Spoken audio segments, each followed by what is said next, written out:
During a routine dive off the coast, Colton's adventure took a heart-stopping turn when he noticed an unusual glint in the mouth of a passing shark. Driven by a mix of fear and fascination, he managed to carefully extract the object, his hands shaking as he held his breath underwater. Colton immediately swam back to the surface as quickly as he could. He couldn't believe that he had just found this in a random shark's mouth. He wanted to show it to his friends up on the boat, knowing they would be absolutely shocked. He still had no idea that soon he would regret ever even finding this thing. It would put him in grave danger and change his life forever. Their mouths fell open when they heard that Colton had actually taken it out of a shark's mouth. But whose camera was it? What pictures would they find on it? And to what kind of danger would it lead them? But before we start, smash the like button and make sure to subscribe if you haven't, and hit that notification bell so that you won't miss any new stories. Colton and his friends inspected the camera more closely, wanting to find out who it belonged to. Sadly, its battery was empty and they were unable to turn it on. But they recognized that it was an underwater camera, so it should still be intact. They agreed to leave it for the time being and decided they would charge it as soon as they got home. For the rest of the day, the group of friends continued diving and enjoying their time in the water. Colton even forgot about the camera for a while until they all returned to the ship when it was time to go home. They all went to Colton's house and ordered pizza, as they usually did after a day in the water.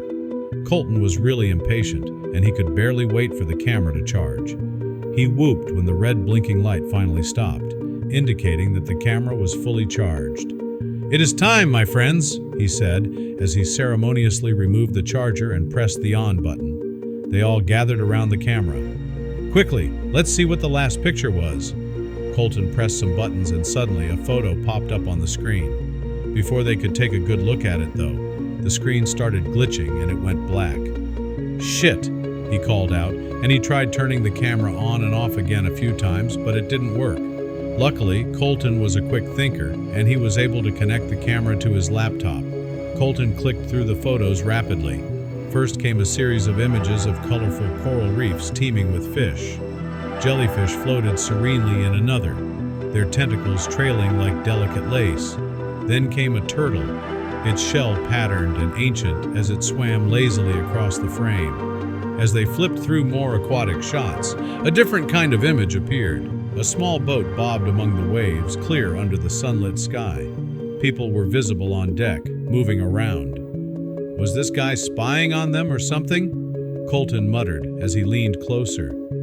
Zooming in on the boat photos, Colton's brow furrowed. Who are these people? He wondered aloud. The images showed the boat from various angles, as if the photographer was circling it, capturing every detail. Photos showed parts of the deck, ropes, and a cooler. One blurry photo seemed to be taken hastily inside the cabin, the edges blurred as if snapped in a hurry.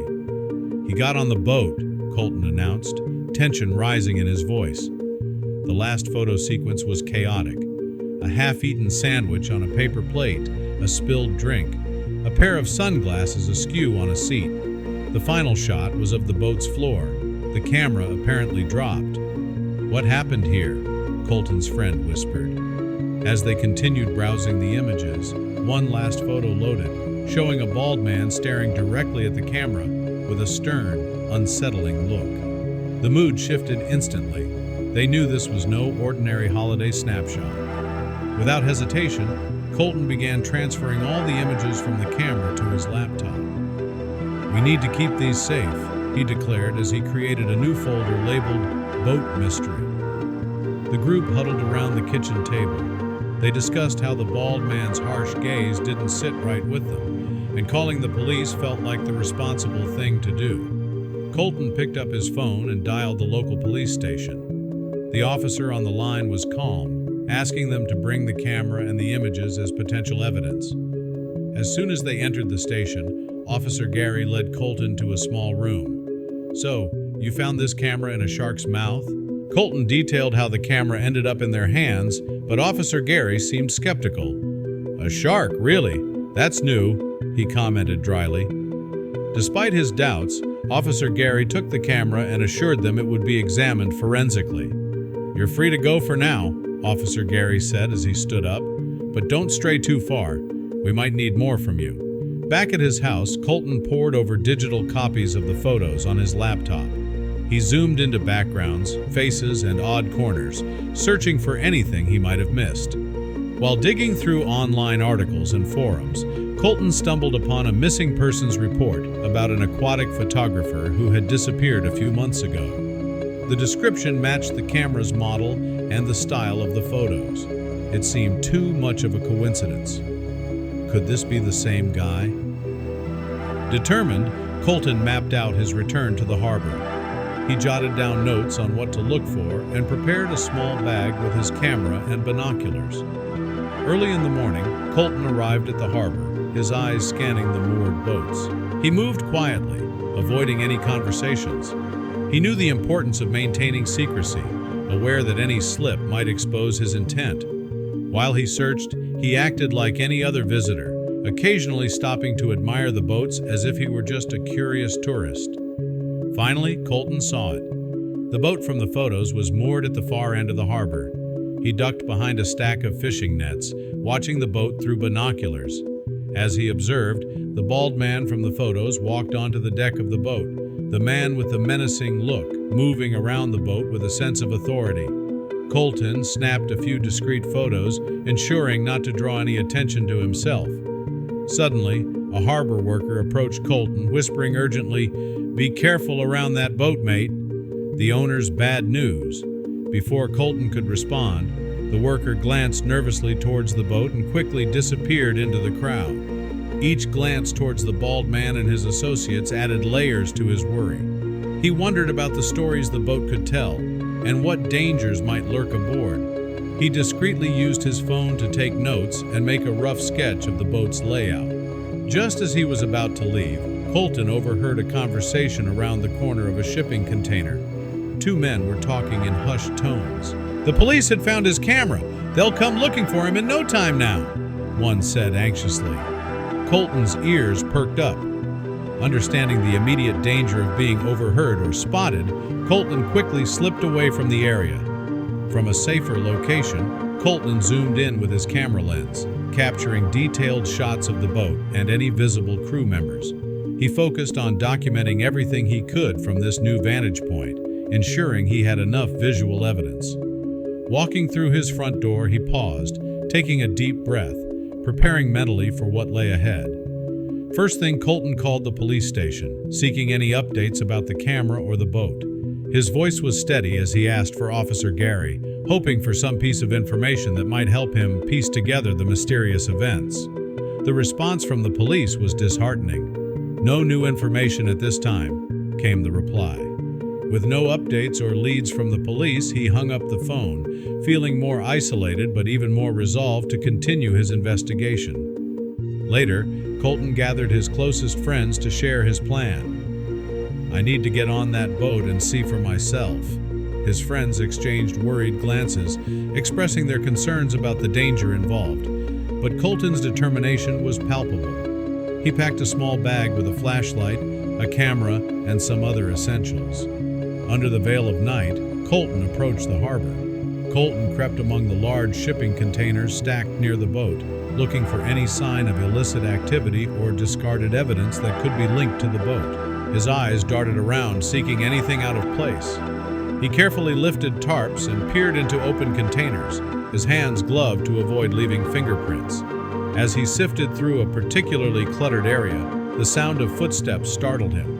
Colton quickly ducked behind a large blue container, holding his breath. Once the coast was clear, Colton resumed his surveillance. Suddenly, he caught sight of the bald man from the photos. The man boarded the boat with a brisk, purposeful stride. Colton's anxiety surged as he watched, recognizing the gravity of the situation. Colton froze as a scream pierced the night, echoing off the metal containers. His heart raced. He feared for his own safety as much as the source of the cry. Crouching low, he scanned the dimly lit area, hoping not to be spotted. The scream had come from nearby, and he knew he had to investigate despite the risk. Moving cautiously towards the sound, Colton found a container with its door slightly ajar. He approached silently, his nerves on edge. He pushed the door open further, peering inside with apprehension. Inside the container, the dim light revealed a shocking scene. A man was sitting on a chair, a bag over his head, his body slumped forward. Colton's breath caught in his throat as he stepped closer, his hands trembling slightly. He quickly removed the bag, revealing the face of a man, disheveled and frightened. Colton recognized the man immediately. It was the missing photographer from the reports. His hands were tied, but Colton acted quickly, freeing him. "You're safe now," he assured the photographer, who was visibly shaken but relieved. They exchanged a brief, grateful look, a silent acknowledgement of the rescue. As they prepared to leave the container, sirens wailed in the distance, getting louder. Colton knew they had to move fast.